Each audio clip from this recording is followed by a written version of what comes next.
Hi there, scribbling here.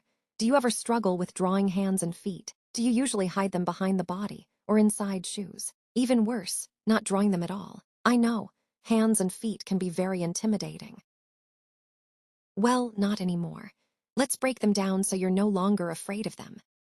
They both share the basic structure, 5 lines connected at one point in the wrist or ankle. Those lines basically create the shape of a fan. Deconstructing the hand further, we can distinguish 3 shapes. A slightly curvy rectangle for the palm, different lengths of rectangles for the fingers, and an eye shape for the thumb. As for the foot, well, can you guess? Same thing, 3 shapes for the foot as well.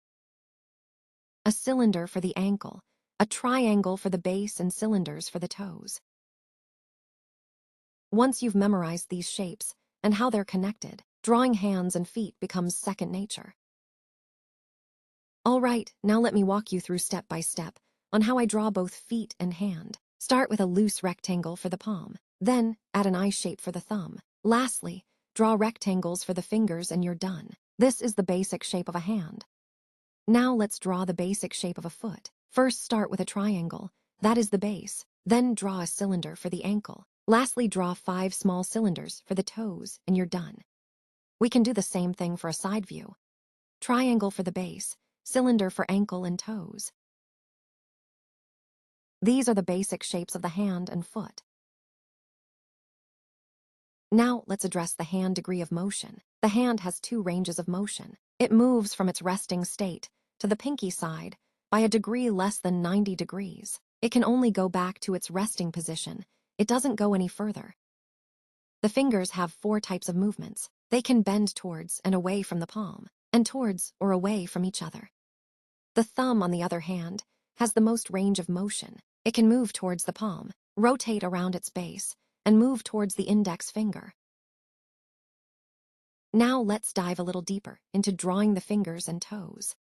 The fingers are divided into 3 parts. First, draw 3 lines, connecting them with circles. Then draw oval shapes at each extremity and connect them to create a cylinder.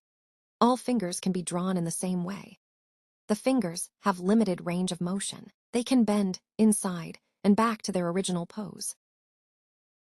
The toes can be drawn similarly. They're just little cylinders connected to the base, with a head like a mushroom.